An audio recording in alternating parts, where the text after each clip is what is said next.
नमस्कार दोस्तों, एक और पीवाईक्यू वीडियो में आपका स्वागत है। तो मॉडर्न हिस्ट्री के पीवाईक्यू सीरीज कर रहे हैं जिसमें हम लोग अभी तक 320 क्वेश्चन देख चुके हैं। आगे भी ये सीरीज चलेगी तो सीरीज से जरूर जुड़े रहिए, मॉडर्न हिस्ट्री आपका अच्छे से कवर हो जाएगा। चलिए क्वेश्चन देखते हैं इस वीडियो का क्या है। विच of the following pairs is correct? निम्न में से कौन सी जोड़ी सही है? इसमें यह बताना है कि कौन कौन सा जो पेयर है वो सही बन रहा है। ठीक है, तो पहला ऑप्शन क्या है? विनोबा भावे द्वितीय व्यक्तिगत सत्याग्रह। ये तो गलत है क्योंकि जो विनोबा भावे थे वो प्रथम थे, फर्स्ट थे। ठीक है, कौन से थे? फर्स्ट व्यक्तिगत सत्याग्रही थे। ठीक है, तो इसलिए ये गलत हो गया। फिर आपका बोला जा रहा है सी आर दास देशबंधु, ये सही है। ठीक है, सी आर दास देशबंधु जो है, रंजन दास है, उन्हीं को देशबंधु बोला जाता था। देशबंधु मतलब देश के एक friend, friend of the nation. ये ध्यान रखिएगा। सी आर दास के बारे में ध्यान रखिए। सी आर दास जो थे, जो एक्सट्रीमिस्ट लोग थे, जो उग्रपंथी विचारधारा वाले थे, उनके ज्यादा करीब थे। ठीक है, जो लाल बाल पाल, लाला लाजपत राय, बाल गंगाधर तिलक और बिपिन चंद्र पाल, इनके ज्यादा नजदीक। ध्यान रखिए। तीसरे आपका जो ऑप्शन है वो भी देख लेते, क्या दे रखा है? William Wedderburn. विलियम वेडरबर्न 1907 के कांग्रेस सभापति, प्रेसिडेंट। ये गलत है क्योंकि जो विलियम वेडरबर्न है ये आपके 1899 में कांग्रेस के अध्यक्ष बने थे। कब? 1899 में। ठीक है, तो 1907 दे रखा है इसलिए गलत हो गया। और 1899 का सेशन कहाँ हुआ था? वो हुआ आपके बॉम्बे में। ठीक, ये वाला देखते क्या है। Shyam ji Krishna Varma, founder of Indian house in Paris. Paris में इंडिया हाउस के संस्थापक। ये है क्या? ये भी गलत है क्योंकि श्याम जी कृष्णा वर्मा ने इंडिया हाउस तो फाउंड करा है, लेकिन कहाँ करा है? पेरिस में नहीं करा है। कहाँ करा है? लंदन में करा है। ठीक है, तो इसलिए ये भी गलत हो गया। तो इस वजह से इस क्वेश्चन का करेक्ट आंसर क्या होगा आपका? बी, सी आर दास देशबंधु। तो ये करेक्ट है। बाकी क्यों करेक्ट नहीं है इसको एक बार फिर से देख लीजिएगा, अच्छे समझ में आ जाएगा, ये याद रखना पड़ेगा। अब क्या क्वेश्चन है? Which day was declared as Purna Swaraj day by the Indian National Congress?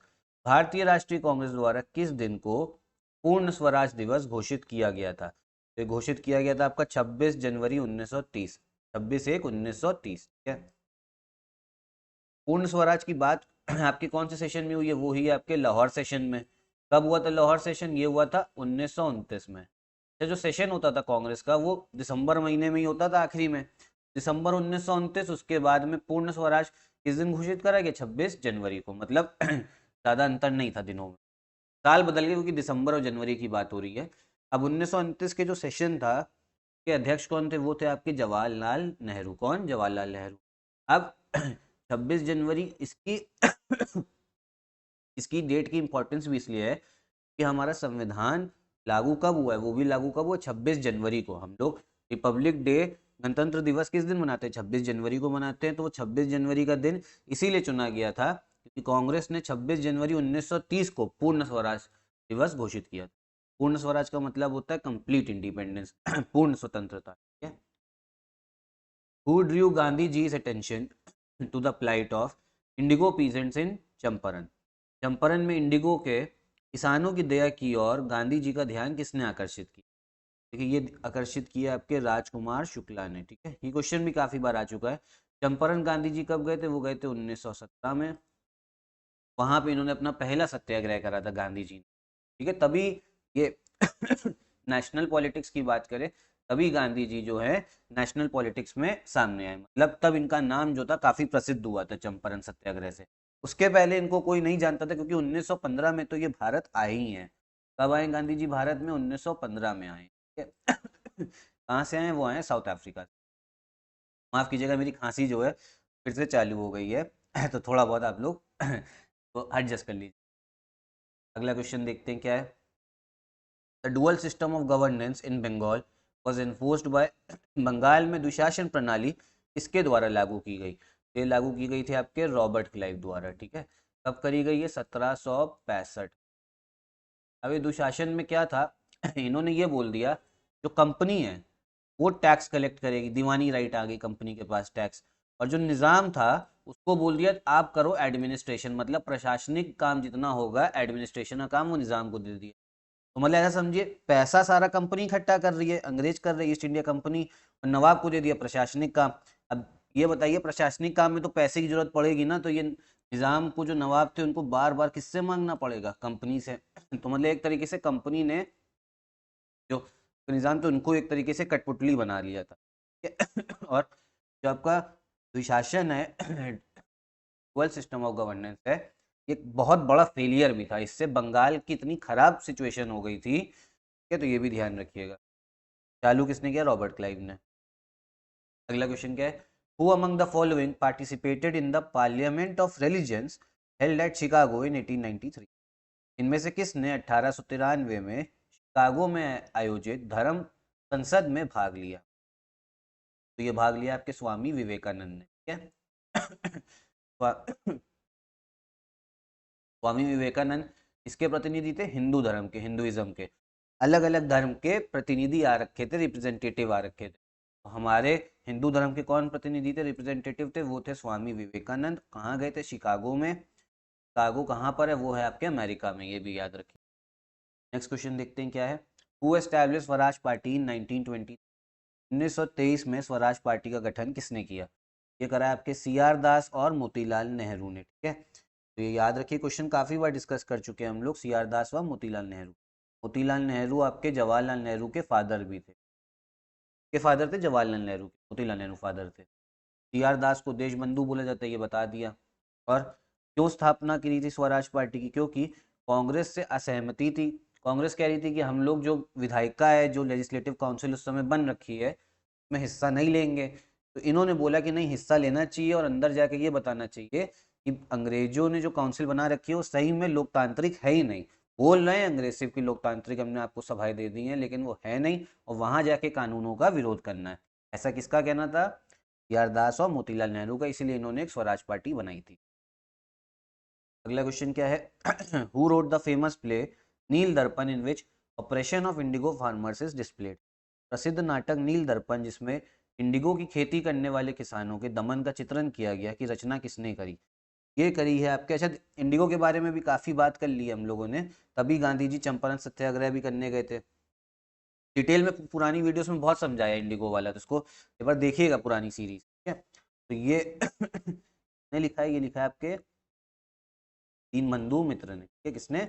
Deenbandhu मित्र ने। इन्होंने ये लेख लिखा कब है? ये लिखा है इन्होंने 1858, 1858 के बीच में लिखा। ठीक है, अब गांधी जी कब गए चंपारण? वो गए 1917।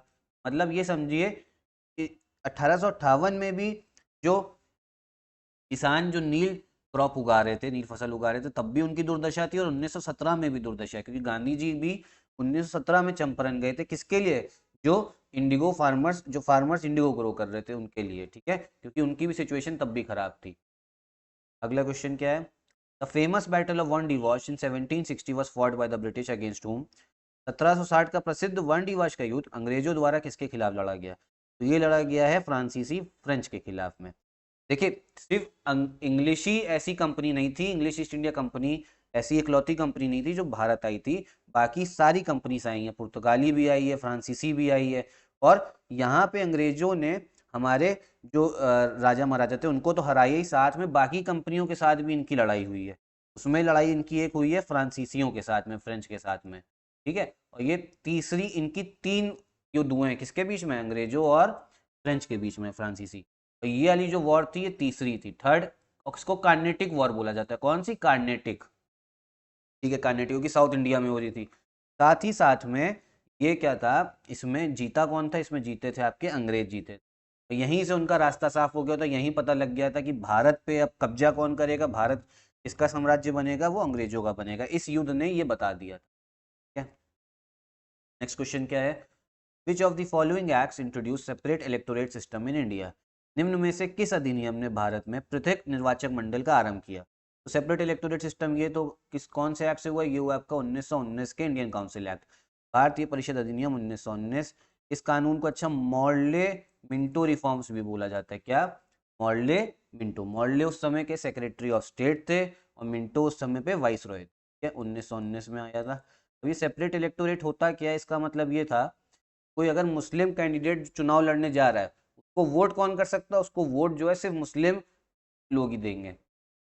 मतलब मुस्लिम अगर कोई पर्सन चुनाव लड़ रहा है, अगर चुनाव में लड़ा है, चुनाव अगर कंटेस्ट कर रहा है, तो उसको वोटिंग कौन करेगी? मुस्लिम कम्युनिटी ही उसके लिए वोटिंग कर सकती है। इसके पहले क्या था? अगर मुस्लिम कैंडिडेट चुनाव लड़ रहा है, तो कोई भी जो है जिसको सही लगे वो कैंडिडेट, पहले ये था कि जो कैंडिडेट अच्छा लगे आप उसको वोट दे दो। चाहे हिंदू लोग होते थे वो भी मुस्लिम को दे देते थे, मुस्लिम लोग हिंदू को दे देते थे, लेकिन 1919 के बाद ये कर दिया कि मुस्लिम ही सिर्फ मुस्लिम को वोट दे सकता है। कब हुआ? इंडियन काउंसिल एक्ट 1909 से। नेक्स्ट क्वेश्चन क्या आखिरी है वीडियो का। Kol mutiny of 1831 under Buddho Bhagat took place in which of the following reasons. 1831 में बुद्धो भगत के नेतृत्व में कोल विद्रोह किस क्षेत्र में हुआ है? अब देखिए जो कोल रिवोल्ट है ये भी एक ट्राइबल जनजातीय रिवोल्ट है, क्योंकि क्या होता था, अंग्रेज लोग क्या था, उनकी आदत थी कहाँ पे, जितने भी जनजाति हैं आदिवासी लोग हैं उनके जंगलों में घुसने की। अब आदिवासी लोग को मेन कानून से मतलब नहीं, वो अपने कानून के हिसाब से रहते हैं, वो मेन दुनिया से अलग रहते हैं। अब यहाँ पे क्या, ईस्ट इंडिया कंपनी बार बार अगर वहां जाएगी उनकी जमीन हथियाएगी, उन लोगों को भी गुस्सा आएगा, फिर एकदम से क्या हो जाएगी, रिवोल्ट हो जाएगी। तो यही कारण था इस रिवोल्ट का होने का, कोल रिवोल्ट। ठीक है, ये हुआ कहाँ पे? ये हुआ आपके सिंहभूम में। सिंहभूम ये कहाँ है? ये इस समय पे झारखंड में आता है। झारखंड में छोटा नागपुर जो पठार है, छोटा नागपुर प्लेट्यू, उसी के पास में पड़ता है। ठीक है, तो ये भी याद रखें। तो यही था आपके इस वीडियो क्वेश्चंस। वीडियो पसंद आए तो लाइक करिए, चैनल सब्सक्राइब। और फिर से माफ़ी मांगूंगा मेरी खांसी की वजह से। यहीं पे वीडियो भी ख़त्म करते हैं। नमस्कार।